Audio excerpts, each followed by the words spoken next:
the hidden mystery behind why Adam and Eve chose the fruit. What if the story of the forbidden fruit isn't really about sin, but about a deep-seated human need for knowledge and freedom?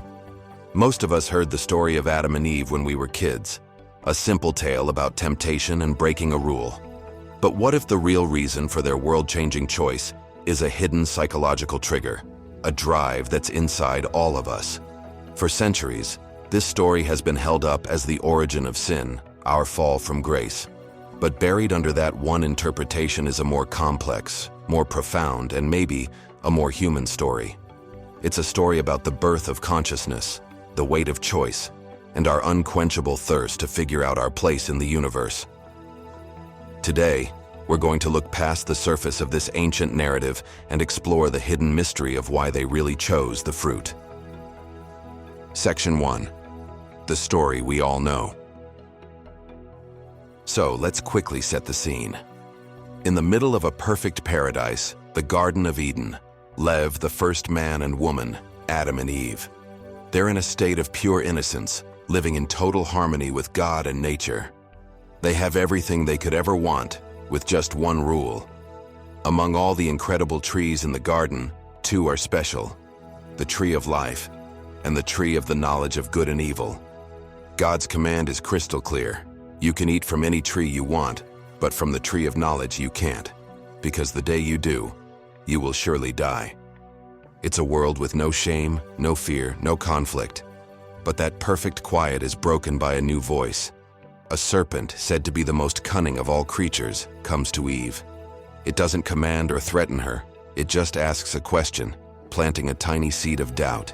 Did God really say you must not eat from any tree in the garden? Eve corrects him, but that seed has already been planted. The serpent then drops a revolutionary idea. You won't die. Instead, your eyes will be opened, and you will be like God, knowing good and evil. Eve looks at the fruit. It was beautiful, and she saw that it was desirable for gaining wisdom. So she takes a bite. She gives some to Adam, who is right there with her, and he eats it. In that one moment, everything changes. Their innocence is gone. They realize they're naked, and for the very first time they feel shame. When they hear God walking in the garden, they hide. The harmony is shattered, and humanity's journey into a world of struggle, knowledge, and mortality begins. Section 2. The traditional view. A story of sin? For thousands of years, the main interpretation of this story has been pretty straightforward. It's a story about moral failure. Adam and Eve were given one simple test of trust and obedience, and they failed. The fruit represents temptation, and eating it is the original sin that brought suffering and death into the world. In this version of events, the story is a tragedy. It's a fall from perfection, caused by listening to a lie and disobeying a loving God. This single act of disobedience broke the trust between humanity and its creator, carving out a separation that still defines the human condition. This view has shaped cultures, laws, and how people see right and wrong for centuries. It gives us a clear lesson: obey, and you get paradise. Seek forbidden knowledge, and you get exile and hardship. The choice is framed as a simple failure of self-control. But is it possible that this interpretation, as powerful as it is, might be missing something? What if focusing only on the disobedience means we miss the deeper, more transformative point of the whole event? Instead of just seeing it as a story about sin, let's look for the motivation. What did the serpent and the fruit truly represent? Section 3. The psychological triggers. The pull of the forbidden. Let's step away from theology for a second and look at this story with a psychological eye. The story of the forbidden fruit is a perfect ancient example of something we now call the forbidden fruit effect, or psychological reactance. The moment you tell someone they can't have something, it instantly becomes more appealing. The rule itself creates the desire. That fruit wasn't just tempting because it looked good or promised wisdom. It was tempting simply because it was off limits. But it goes even deeper than that. The choice they made speaks to some fundamental human drives that were just starting to wake up inside Adam and Eve. curiosity, the desire for autonomy, and the search for knowledge. Think about it. What the serpent offered wasn't just a snack. It was an offer of enlightenment, of becoming like God, knowing good and evil. This hits on a core human ambition, the drive to understand, to grow, and to be in charge of our own lives. From a psychological view, breaking a major rule like this is a necessary step in forming your own identity, a way to test boundaries and assert yourself. Have you ever felt that? That intense curiosity about something just because you were told you couldn't have it or shouldn't know about it? This story suggests that feeling isn't some modern flaw. It's woven into the fabric of human consciousness. Their choice might not have come from a place of evil, but from a new awareness and a desire to move from passive innocence to active, conscious experience. It was the dawn of our drive for self-determination. Section 4. The symbolic meaning, more than just a fruit. And that brings us to the symbolism, because the fruit itself isn't really the point. In fact, the original Hebrew text never says it's an apple. That whole idea came centuries later from a clever Latin pun, where the word malum can mean both evil and apple.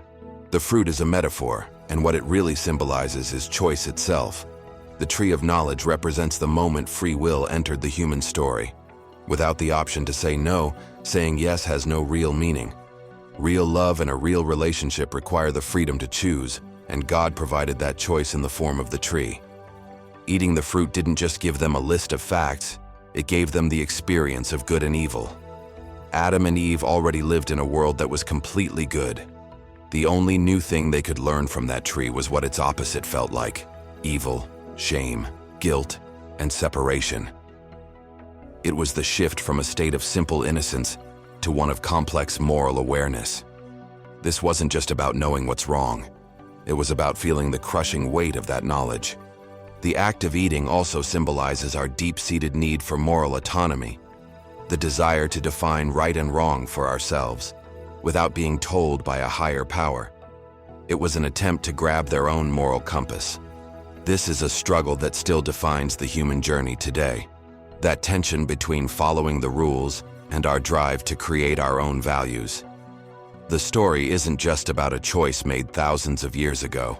It's an allegory for the choice every one of us makes to step out of comfortable ignorance and into the difficult, painful, but ultimately transformative world of moral awareness. Section 5. The radical reinterpretation, a fall upward. But what if we take this one step further? What if the fall from grace wasn't a fall at all, but a fall upward? This is where we find some of the most radical and fascinating takes on the story, especially from Gnostic traditions. In some of these ancient texts, the God of the Old Testament isn't seen as a loving creator, but as a lesser, flawed being who's trying to keep humanity trapped in ignorance. In this wild reframing, the serpent is no deceiver. He's a liberator, a messenger of a higher truth. From this angle, eating the fruit isn't a sin. It's a heroic and necessary step toward gnosis, which means spiritual enlightenment. Eve, who is so often painted as the one who was fooled, is instead seen as the hero, the one who awakens Adam from a sleepy, unconscious state into true self-awareness. Their choice wasn't a mistake.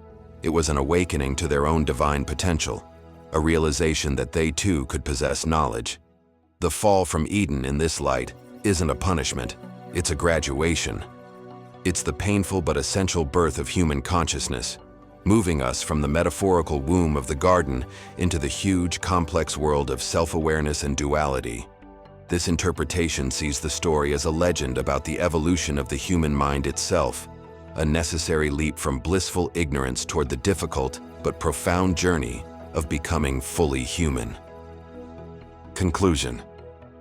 So, what is the hidden mystery behind why they chose the fruit? Maybe the real mystery is that there isn't just one answer. Their choice was this complex intersection of powerful psychological urges, deep symbolic meaning, and a timeless human hunger for more. It was about the magnetic pull of the forbidden. It was about the birth of free will and the heavy weight of moral consciousness that came with it.